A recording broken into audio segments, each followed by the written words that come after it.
Então, César, você terminou aí mais um balanço dos clubes do futebol brasileiro, a situação financeira dos clubes, e, assim, tem uma análise bem profunda do que aconteceu no futebol brasileiro, principalmente por conta da pandemia. Eu queria te pedir, inicialmente, um balanço geral e depois fazer um contexto aqui dos clubes mineiros, Atlético, Cruzeiro e também o América.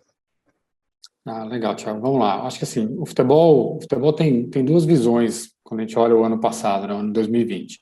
A do ano fechado, né, que é dezembro de 20, na verdade, você tem o que a gente chama de ano calendário que esticou, né, as competições esticaram ali até o fim de fevereiro, começo de março. E isso fez com que boa parte das receitas, uma parte importante das receitas, fosse transferida para o início de 2021 e não impactasse os balanços de 2020. Então, na nossa análise, nós fizemos ali uma visão, trouxemos essas duas visões. Quando eu olho a visão só do número fechado, de dezembro 20, o resultado foi realmente muito ruim dentro do esperado, né? Uma queda de receita da ordem de 22%, né? Custos, mas aí do lado dos custos também uma redução um pouco menor, na ordem de 14, 15%. Então, assim, o desempenho de 20 foi realmente muito ruim. Mas, como eu falei, as receitas não entraram todas e, em compensação, os custos entraram todos.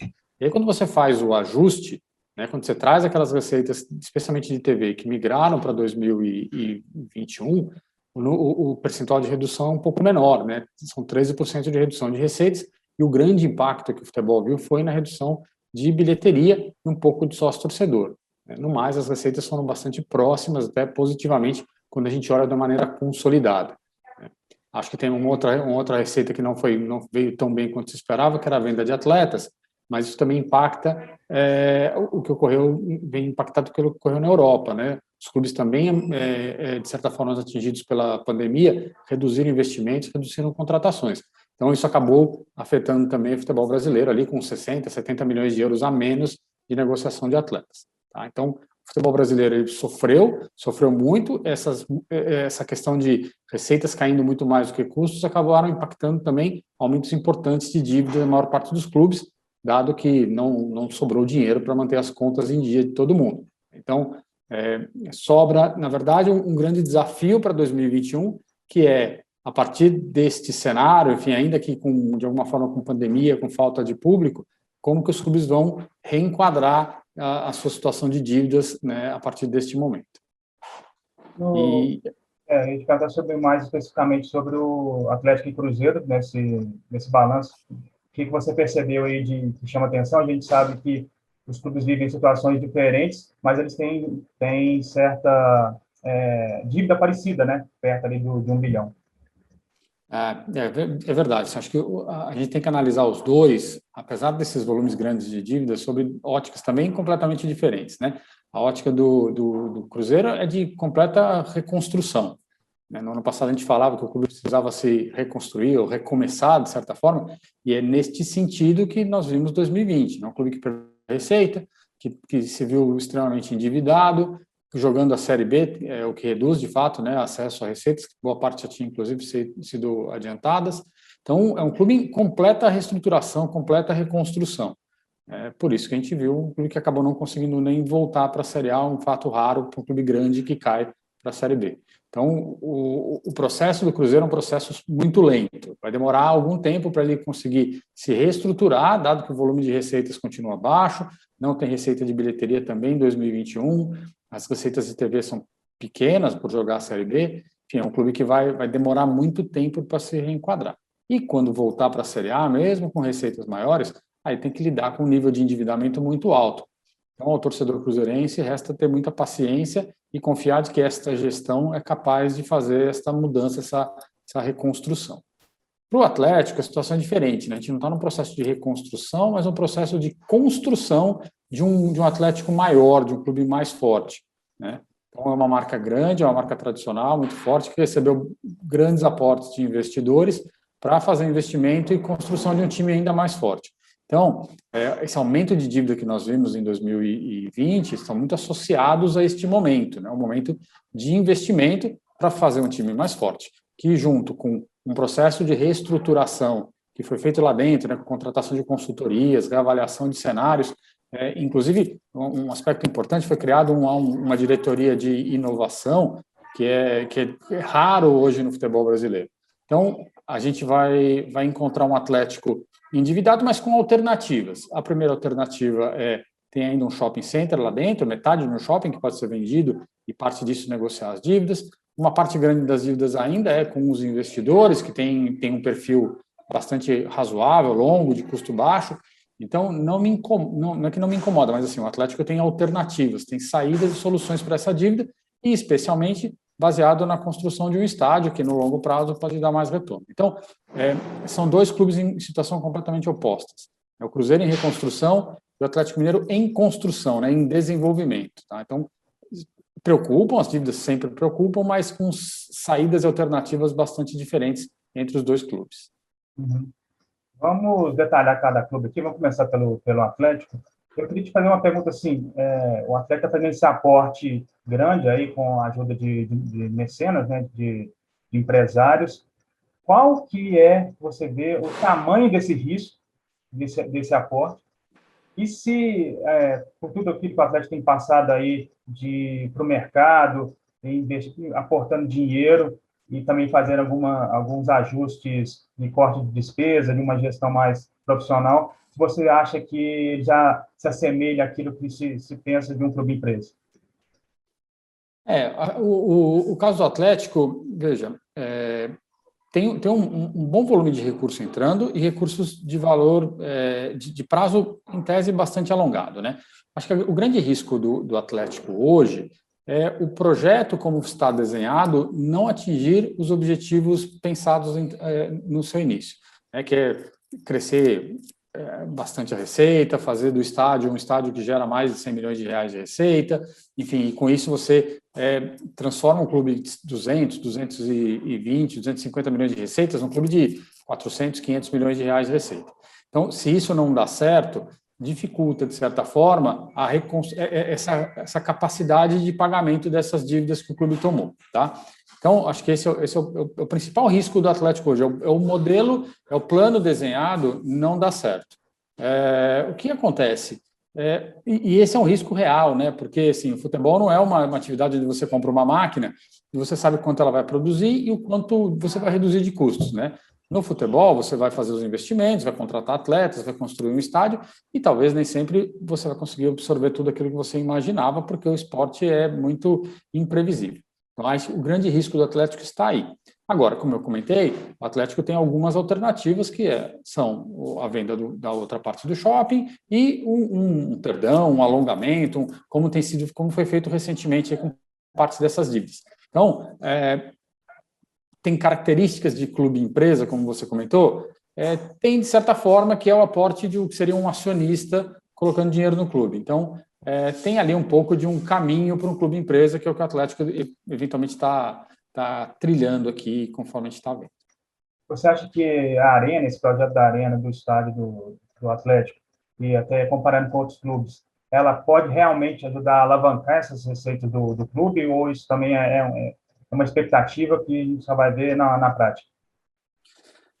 Tem um estudo, tem uma equipe capacitada para fazer os estudos de viabilidade do estádio. Agora, de fato, mesmo olhando estádios consolidados, e especialmente comparando ali com o estádio do Corinthians e o do Palmeiras, o que eu vi de informação, e não são tantas informações assim em relação ao estádio, me parece um pouco agressivo, né? Eu pensando aqui, que em 2019 o Mineirão faturou ali perto de 25, 30 milhões de reais com eventos, passa a ter um competidor, então talvez o estádio Arena MRV fature um pouco menos do que isso, metade disso, enfim, talvez o clube não atinja os valores de bilheteria esperados, até porque, pelas contas que eu fiz, o clube vai sair de um ticket médio de 15 para quase 50 reais, precisa ver se o torcedor vai estar disposto a pagar tudo isso, talvez no primeiro, no segundo ano sim, mas aí depois, com o tempo, vai depender muito do desempenho do clube. Então, acho que tem um bom desenho, tem um desenho feito por gente capacitada, mas é como todo projeto, no meio do caminho você eventualmente tem alguns ajustes, né? Às vezes a manutenção sai mais cara do que se imaginava, enfim, tem algumas questões ali que não estavam claras no modelo. Então, acho que é um caminho bastante importante, mas é um caminho que traz ali algumas incertezas em relação a atingir todas as metas previstas.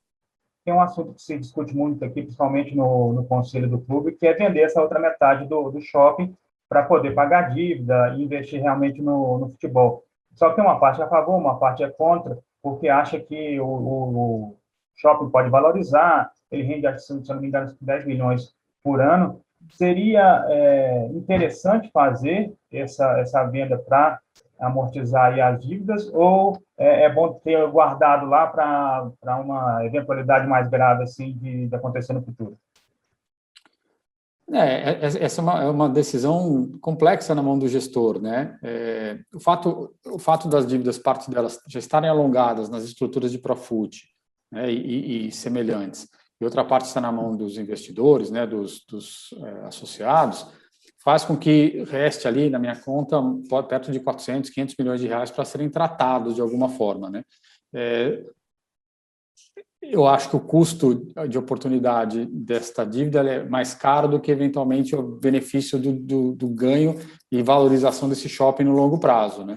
Então, talvez valesse a pena pensar e ponderar se é mais interessante vender e reduzir dívidas. Trabalhar com poucas dívidas no futebol é sempre mais saudável, né? E justamente porque tira a pressão de ter que vender atleta, de ter que conquistar e fazer algum investimento maior para contratar um atleta ou outro e aí tentar conquistar uma Copa do Brasil, uma competição assim para fazer receita. Então, trabalhar com dívidas mais equacionadas é sempre mais eficiente dentro da estrutura do futebol. Então, acho que inclusive na apresentação ao mercado que o Atlético fez, eles consideram venda de ativos e eu imagino que isso deva estar no radar da gestão. Uhum. Até no seu balanço ali, na sua análise do futebol brasileiro, o Atlético ainda está muito atrás, principalmente em vendas de atletas, né? Você tem clubes aí bem à frente disso. Os recursos também, claro que bilheteria não teve, mas esse passa a ser um grande ativo, considerando também que os clubes se baseiam muito na televisão e a gente não sabe como é que vai ser de agora para frente. A negociação de atletas segue sendo um ativo importante e, no caso do Atlético, o ativo para fazer essa estruturação é a participação no shopping, né? Porque, apesar de ele ter contratado muitos atletas, o mercado tem demandado cada vez atletas mais jovens e está mais restritivo nas contratações. Então, muitas vezes o atleta que o clube contratou achando que vale muito, na hora de renegociar, talvez ele não valha tanto, porque passou algum tempo, porque não tem idade para mercado e tudo mais, né? Então, acho que o clube tem que trabalhar muito com a questão do shopping como a maior referência para ir reduzindo as dívidas na medida do possível. O que a gente tem visto aqui a todo momento no noticiário é o Atlético anunciando pagamento de dívidas, seja de dívida da FIFA que tá para vencer, seja agora o que aconteceu com o Ricardo Guimarães, que é um dos 4Rs que tem dívidas passadas. O que eu tenho visto aqui na prática é que o Atlético está trocando as dívidas talvez mais caras ou com juros maiores pelo dinheiro dos mecenas que em tese não cobra juros, na verdade eles falam que não cobram juros e correções, e até brincando aqui, o Menin falou que se não devolver não tem problema não tem essa importância. Então, você trocar uma dívida cara por uma dívida, digamos, barata, esse seria o X aí do processo do Atlético? Uma das alternativas, dos processos que tem que ser construídos, né? Primeiro, tentar reduzir aquelas que não são passíveis de serem trocadas, de certa forma, e segundo, quando você puder trocar, né, alongar um custo mais barato, é sempre melhor do ponto de vista de gestão de fluxo de caixa, né? O fluxo de caixa do futebol é muito, muito estável. É difícil você ter grandes saltos, exceto quando você vende um jogador grande.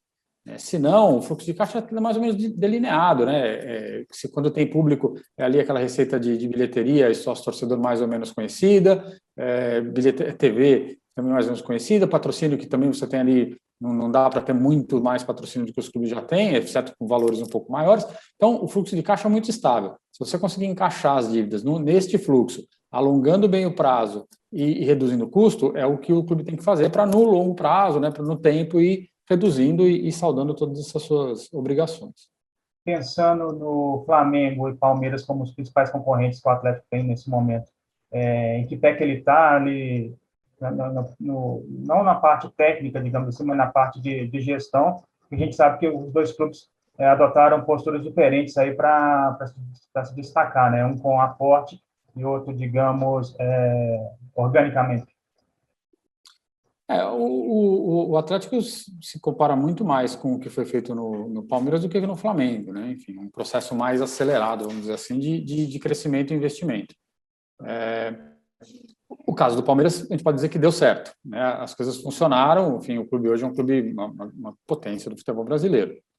Imagino que seja esse um grande exemplo que o Atlético use como referência para a sua construção, né? Claro, tem que dar certo para a gente poder, daqui 2, 3, 5 anos, elogiar da mesma forma que hoje elogia o Palmeiras. E são completamente diferentes do que foi feito no Flamengo. Foi um processo de reconstrução um pouco mais lento e mais orgânico, chamamos assim, né? Então, acho que no caso do... Acho que no caso do Atlético, ele está, de fato, alguns passos atrás. Ele está vou dizer que está 2, 3 anos atrás, especialmente do Palmeiras. E aí, quando tiver o estádio em operação, quando o clube, quando a estrutura do futebol voltar a uma certa normalidade, com bilheteria e tudo mais, talvez a gente encontre um clube realmente muito mais forte, se tudo funcionar do jeito que se espera, e aí mais comparável ali com Flamengo e Palmeiras do ponto de vista financeiro. Vamos passar um pouco mais para a situação do Cruzeiro, talvez seja até mais crítica do que do claro que são situações diferentes, mas a gente viu que o Cruzeiro conseguiu, no ano passado, já na nova gestão, diminuir um pouco das despesas, mas não o suficiente. Ele ainda tinha uma folha salarial muito alta, até acima dos concorrentes de Série B, mas, se comparando aí com os times de Série A, ficaria abaixo. Então, talvez esse seria o dilema e o time não conseguiu subir. Como é que ele conseguiu lidar com isso, César? O Cruzeiro fez um trabalho ali hercúleo para tentar passar o ano de 2020, né? O que a gente consegue observar é que tiveram alguns aportes, assim, seja via aumento de patrocínio, coisa bastante difícil para um clube que cai para a Série B, especialmente no ano passado. Então, alguns investidores ali que estão ajudando o clube colocaram dinheiro via patrocínio e também com vários adiantamentos, né? O clube usou muito do expediente dos adiantamentos para tentar fazer ali a roda girar no ano de 2020. É muito difícil, apesar de ter conseguido reduzir relativamente bem os seus custos e até reduzir as dívidas com as suas negociações todas que foram feitas, é muito difícil você conseguir reduzir na velocidade necessária de um clube tão grande que cai da Série A para a Série B, né? Clubes pequenos que fazem essa transição, normalmente os contratos com os atletas são curtos, são para temporada. Então, quando ele cai, aqueles contratos mais caros vencem e ele consegue reformular sua estrutura com contratos mais baratos. Clubes maiores têm contratos de prazo mais longo. Então, é um processo longo e complexo de renegociação com os atletas, de tentar reduzir valores, de tentar quebrar os contratos, né, rescindir os contratos sem multas, sem penalidades. Então, o Cruzeiro passou por isso e aí tem uma série de problemas para tratar nesse sentido. Então, com menos receita e uma dificuldade em reduzir custos, ainda que tenha feito alguma coisa, a gente viu o resultado final que, assim, eu não vou dizer que merece uma nota 10, mas merece ali um reconhecimento pelo esforço que foi feito, né? O clube não jogou tudo para o alto e achou que daria para seguir a vida como era antes. Então, tem um processo, e é isso, é um processo longo, um processo difícil de reestruturação. Então, vai passar essa temporada de novo com dificuldade para ir ajustando os custos para a sua nova realidade de receita. Um tema que se debate muito aqui, que se discute, é de fazer um tipo de refundação do Cruzeiro, ou algum trabalho de recuperação judicial, que ainda depende de questões ligadas à lei.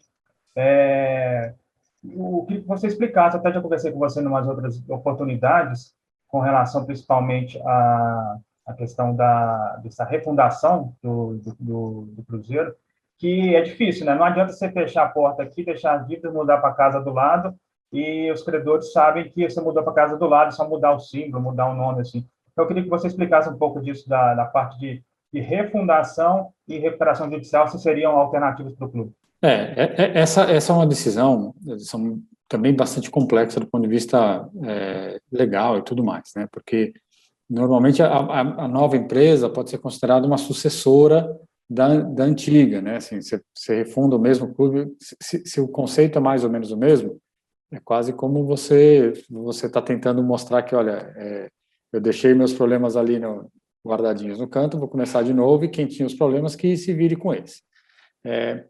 Acho difícil, acho que o Cruzeiro deveria buscar uma alternativa mais organizada ainda do que simplesmente essa, então buscar efetivamente se transformar em empresa, enfim, está saindo uma lei nova para regular isso, e talvez a partir disso buscar alternativas de renegociação dos seus passivos.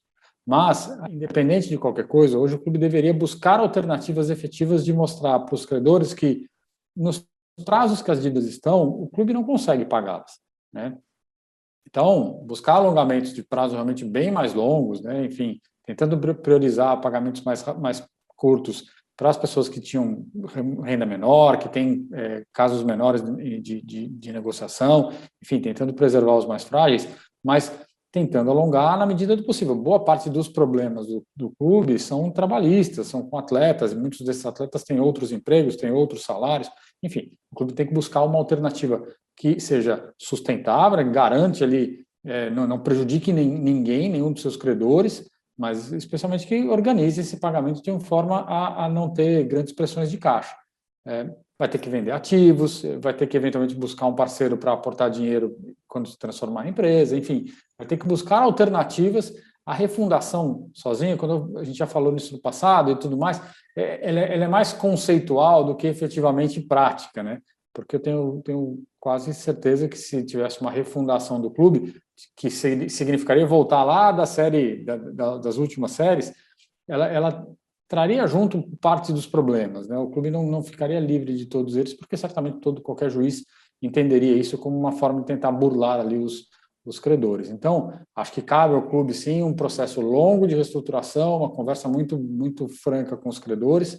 Cabe aos credores também entender, eventualmente, essa situação, que é uma situação inusitada, né, dentro do futebol. São poucos os casos que chegaram a uma situação tão grave. Vou lembrar um pouco da Portuguesa, que está ali se virando da maneira que pode. O Guarani, que teve um problema com o seu estádio, tentou vender para tentar voltar e pagar suas contas. Então, o Cruzeiro vai ter que usar de alternativas de mercado, vender ativos, tentar passar um tempo mais duro, nem que isso signifique, para o torcedor é mais difícil entender isso, passar mais tempo na Série B, pagando as contas, reduzindo custos, trabalhando de uma forma mais justa, para evitar sobe e desce e se transformar num clube gangorra, né? Que uma hora na Série A, uma hora na Série B. Então, ali o trabalho tem que ser consistente, de longo prazo e com muita paciência para tentar resolver. Ele se transformando aí em empresa, ele poderia pedir uma recuperação judicial. E aí, como é que funcionaria? Teria que vender os patrimônios dele todo e, sei lá, e aí esperar que os credores entrem na fila para poder receber. Isso talvez na prática demore muito, né? Porque se vai esperar isso acontecer, o time vai ficar sem jogar, né? Então, essa é uma questão importante, né? O projeto de lei que está no Senado permite ao clube que virar empresa pedir RJ. E os processos de recuperação judicial são longos, né? São complicados, não é tão simples assim. Tem que negociar com todo mundo. A quantidade de credores é muito grande, né? São muitas pessoas físicas, tem o Estado, enfim, tem uma série de questões assim. Por isso que a situação lá atrás, a gente já falava que era muito difícil, e ela se comprovou, e a cada dia que passa, ela se comprova difícil, né? Justamente por isso, porque é raro o clube chegar, um clube grande como o Cruzeiro, chegar numa situação dessa. Não pode perder competitividade na cabeça do dirigente e do torcedor, porque, especialmente, ele vê os rivais indo bem, conquistando. Então, uma negociação, uma discussão muito complexa, porque se você entrar numa recuperação judicial, hoje não tem nenhuma regra que, por exemplo, diga que o clube não pode jogar estando em recuperação judicial. Mas e se tiver? Então, a gente não sabe quais serão os desdobramentos desses processos. Então, o clube está numa situação bastante difícil de encontrar caminhos. O único caminho possível, que é o da redução de custos, também tem limites. Então, e buscar novas receitas passa necessariamente por vender as sedes, vender uma série de ativos que tem disponíveis, que precisa ter mercado para isso. Então, assim, acho que ao torcedor cruzeirense cabe paciência e a gestão cabe ser mais acelerada nesses processos para evitar uma situação pior, que é ir perdendo, de fato, a relevância esportiva e se transformar num clube que não almeja mais nada, né? Uhum. A gente tem visto aí vários clubes de olho aí em investidores estrangeiros, principalmente baseado aí no projeto de lei para poder conseguir captar, né, esses investidores. O que poderia atrair esse investidor para ir para o Cruzeiro, sendo que ele tem aí uma dívida bilionária, assim, uma situação tão complicada? O que você daria, se você fosse o dirigente do clube do Cruzeiro, o que você daria aí para esse investidor querer aportar num clube em uma situação tão complicada como essa? O Cruzeiro tem história, o Cruzeiro tem torcida, né? O Cruzeiro tem capacidade, tem uma estrutura muito boa do ponto de vista de formação de atletas, enfim. O Cruzeiro tem algo que, se você comprasse um time de Série B mesmo, né? Um time de Série C, Série B, provavelmente seriam cidades menores, com pouca torcida, num processo de amadurecimento, levaria muito mais tempo para atingir o que o Cruzeiro já entrega hoje. Claro que a questão da dívida pesa, mas aí para o investidor deveria ser o momento justamente de entrar e ser capaz de fazer uma boa renegociação, aportar algum recurso para pagar as dívidas mais urgentes, né? As dívidas menores, aquelas dívidas com as pessoas físicas mais necessitadas, e aí você entra para tentar realongar, readequar a situação do clube, que tem isso que eu falei, né? Tem nome, tem história, tem conquista e tem estrutura. Então, para um clube que quer entrar, um investidor que quer entrar no mercado do futebol no Brasil para ser competitivo, nada melhor que entrar num clube que tem já todo um alicerce bastante firme nesse sentido. Uhum. E hoje, pelo que a gente discute, que a gente verificou aqui no Cruzeiro, existe até a possibilidade já de que uma empresa aporte esses valores no Cruzeiro, mas pelo estatuto não seria a maioria, né? Ficaria, sei lá, com 49, acho que 49%, se não me engano, e o Cruzeiro ainda, no fim das contas, a palavra final seria dele.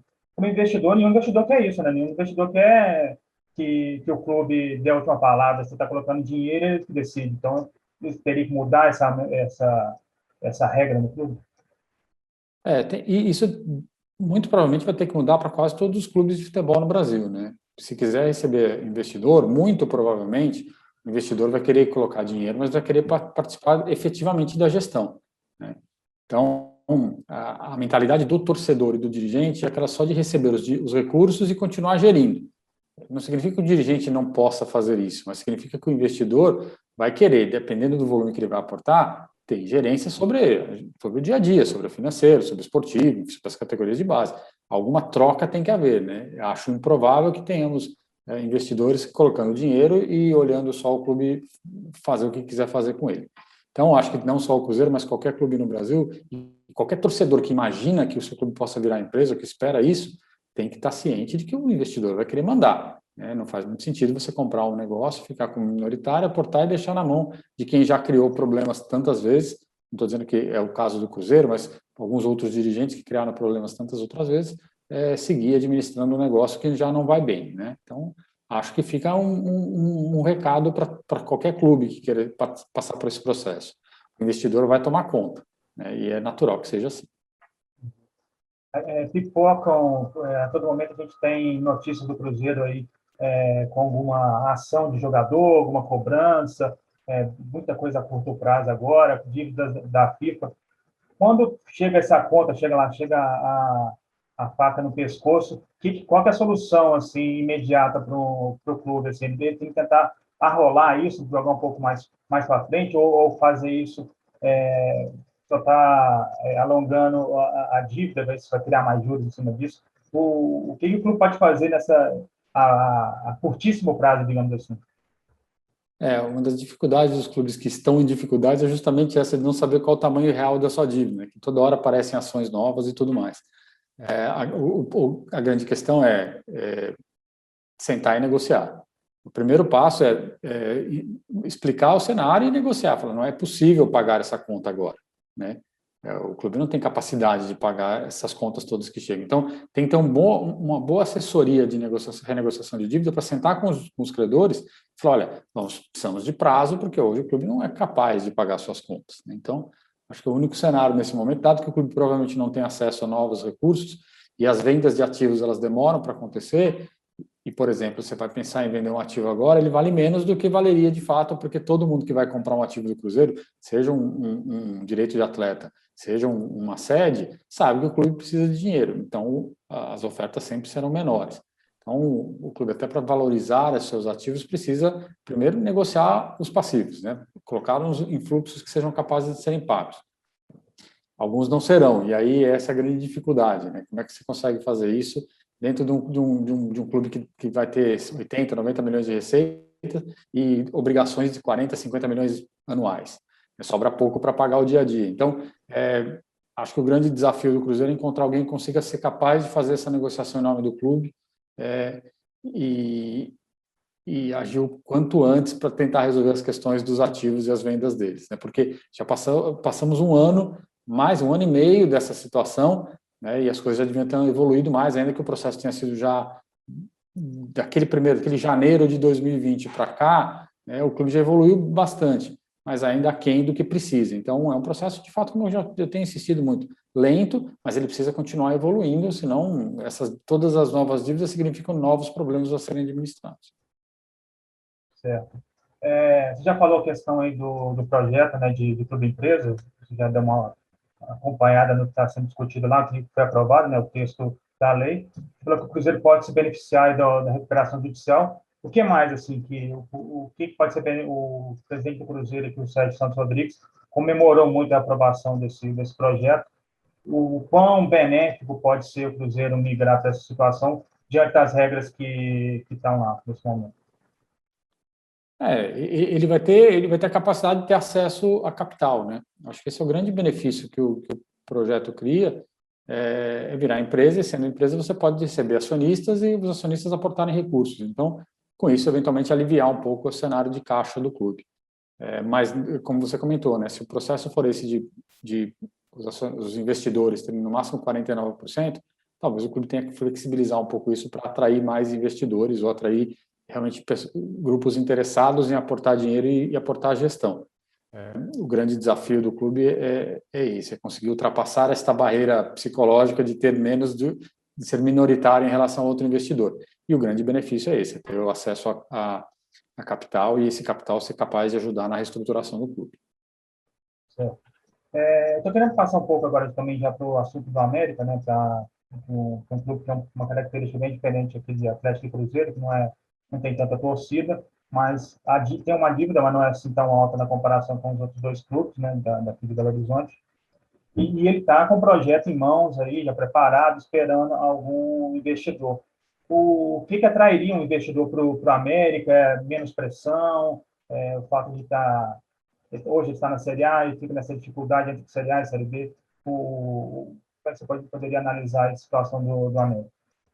O América hoje certamente tem menos torcida, tem um upside muito menor, né, de crescer torcida, crescer receitas, mas o que o América tem de bom tem uma estrutura com estádio, né, um estádio para o seu tamanho, tem estrutura de categoria de base também que é boa, que revela atletas, não tem tanta pressão, como você comentou, e está numa cidade, numa região com recursos. Então, se o investidor consegue acessar este ativo, que tem poucas dívidas, ou dívidas mais ou menos equacionadas, e consegue manter o clube na Série A por 3, 4 anos, então ele começa a ganhar uma massa de recursos, né, que é importante para começar a voltar a crescer, né, voltar a atrair os torcedores, especialmente olhando um dos seus rivais numa situação mais difícil, né, que é o caso do Cruzeiro. Então ele pode ocupar espaços hoje que o Cruzeiro e o Atlético não deixam. Acho que para o investidor é um ativo, em tese, vou chamar de seguro, porque tem poucos problemas para serem resolvidos, também tem uma boa estrutura, um pouco do que eu falei do Cruzeiro. Não tem uma marca tão forte, mas é uma marca que pode ser construída, né? O América tem desenvolvido várias ações de marketing interessantes, né? de mostrar a sua marca, de vender bem a sua marca. Então, acho que o clube está pronto para um salto, né? E falta o capital, que é justamente esse que ele está buscando atrair. Com capital e uma capacidade, eventualmente, de montar um elenco para permanecer na Série A, com os investimentos em categoria de base e tudo mais, acho que é um clube que pode crescer, mas também num processo de longo prazo, né, e se transformar num clube robusto de primeira divisão. Pelo que você conhece aí de mercado, quais características assim o investidor busca no futebol brasileiro? Assim, ele quer, a gente tem, por exemplo, já os casos aí do Red Bull, né, no Bragantino, que é uma empresa, tem outras empresas locais aqui também cuidando dos clubes, como o caso do Cuiabá, mas o investidor estrangeiro, ele quer o quê? Que ele vai querer investir no clube de massa, igual a gente falou do Cruzeiro, ou ele talvez procure aos poucos, um clube menor? Qual que é a característica? Não tem essa fórmula, assim, cada um, são vários grupos diferentes aí que estão agindo no mercado e cada um pode seguir uma linha diferente. Não tem uma fórmula e uma regra, mas, em geral, os clubes, especialmente os investidores de grande porte, eles buscam acessar mercados que eu vou chamar de secundários aqui, porque considerando que o principal mercado são aquelas grandes 5 ligas europeias, formação de atleta. Fazer com um pouco do que o Red Bull faz. Vai lá, compra vários atletas jovens, põe para jogar, o time fica forte o suficiente para se manter na Série A, e esses atletas vão se desenvolvendo para serem depois negociados por valores maiores. Então, acho que o primeiro olhar do investidor é esse. Formar clubes, formar atletas, buscar ser o primeiro acesso a atletas jovens para poder negociar esses atletas posteriormente. E, claro, que em algum momento vão surgir os investidores que a gente chama de estratégicos, que querem clubes que conquistem. Mas, para isso, acho que o mercado precisa amadurecer um pouco, né? Precisa ter ali alguns casos de sucesso de clubes e empresas para que esses investidores cheguem e encontrem oportunidades, porque aí tem que casar o desejo do investidor com o interesse do clube de ser negociado. E esses clubes que buscam conquistas, os clubes de maior apelo de torcida, eles têm um pouco de restrição a se transformar em empresa, enfim, a vender parte, exceto casos ali como o Cruzeiro, como o Botafogo, que estão numa situação mais difícil e talvez seja uma alternativa para continuar operando de uma forma consistente. Então, os investidores vão buscar nesse primeiro momento clubes menores, clubes com boa formação, para que mais para frente, né, mais a médio e longo prazo, busquem os clubes de fato que vencem, e aí sim aportando recursos um pouco mais robustos no futebol. Para a gente encerrar aqui e pensando no futuro dos clubes, o que você falaria para os torcedores de Atlético e Cruzeiro aqui, também do América, do que eles devem se ater, se preocupar e poder acompanhar aqui dos clubes? O Atlético numa situação aí de investimento alto, pensando em conquistas no futuro e com os riscos e tudo, e o Cruzeiro nessa parte de recuperação e o América numa outra fase. Começando pelo América, acho que o torcedor precisa ficar atento ali e dar o suporte necessário, porque assim, a estrutura do América hoje é bastante boa. Já é um clube que vive nessa gangorra de Série A, Série B. Então, o aporte, a chegada de um investidor, ela pode ser um momento de ruptura dessa gangorra e permanecer de fato na Série A. Então, precisa ficar atento, mas acho que com um futuro mais claro, assim. Acho que o América é o clube que tem se transformando em empresa, aquele que tem um salto mais claro para dar, né? Até porque é um salto menor, né? Deixar de cair para a Série B e permanecer por mais tempo na Série A. Para o cruzeirense, precisa ficar muito atento às ações da gestão, mas precisa participar mais do processo, né? O torcedor precisa, de fato, estar envolvido, porque é um dos pilares de solução, né? O torcedor que participa, que compra, que se engajem junto ao clube para poder ajudar nesse processo. É claro que tudo que o Cruzeiro passou costuma afastar um pouco o torcedor, né? O torcedor fica um pouco desiludido, mas ele é parte da solução. Precisa ficar de olho, precisa ficar atento, cobrando as gestões que estão por lá, mas efetivamente ajudando a impulsionar o clube. Para o atleticano, acho que o momento é diferente. Ele precisa ficar atento muito mais ao desenvolvimento do projeto, para que o projeto não fique... acho que ele não pode ter ilusões demais, né, porque todo projeto tem riscos, mas ele precisa ficar... pode estar otimista, que aparentemente o desenho que está sendo feito é um desenho pensado. Agora, com todos os seus riscos, acho que o torcedor do Atlético precisa estar mais alinhado. Não é necessariamente o perfil do torcedor, né? Olhar os riscos e tudo que pode dar errado, mas precisa ter sempre um pé atrás, né? Porque a frustração de eventualmente não atingir o objetivo que se espera pode ser maior do que a alegria de conquistas que virem. Então, acho que o torcedor tem que estar atento, tem que acompanhar, até porque a situação ela não é exatamente confortável, mas ela tem boas alternativas de solução e o clube tem dinheiro hoje, o clube tem um elenco forte que pode conquistar. Então, acho que todos eles estão em cenários um pouco diferentes, o cruzeirense um pouco mais difícil, mas americanos e atleticanos com um pouco mais de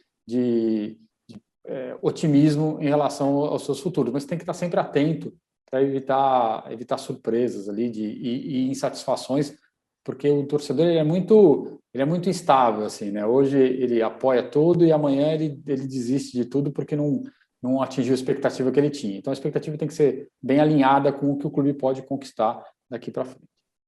De forma geral, você que acompanha aí os clubes, faz esses balanços já há um tempo, o futebol brasileiro melhorou, tá pior, tá igual com relação à gestão?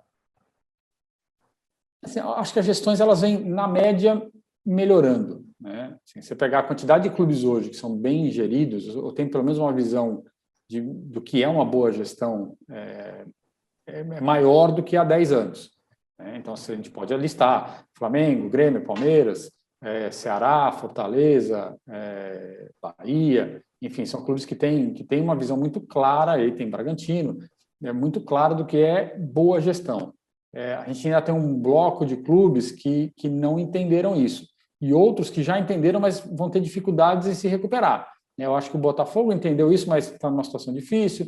A gestão do Cruzeiro sabe o que tem que ser feito e está numa situação difícil. O Atlético está num processo claro de evolução. O Vasco também está num processo de que sabemos o que fazer, mas temos dificuldade em aplicar porque o cenário é muito difícil. Então, acho que todo mundo está enxergando que uma boa gestão é necessária para ter sustentabilidade no longo prazo. Mas isso não existia há 10 anos. Então, eu acho que o futebol está melhorando. Ainda que os números gerais não sejam exatamente bons, mas pelo menos a visão é positiva hoje em relação ao passado. Então tá certo, César. Muito obrigado. Parabéns pelo trabalho aí. Deve dar um pouquinho só de trabalho, deve virar algumas noites aí fechando os números. E é importante tê-lo aqui com a gente para poder esclarecer, principalmente no cenário mineiro aqui. Eu sei que são muitos clubes, mas a gente faz nosso repórter mineiro aqui. Não, legal. Obrigado pela oportunidade, Thiago. Sempre um prazer falar contigo, com os torcedores mineiros. E aí, sempre que precisar, estou aqui à disposição. Até, um abraço.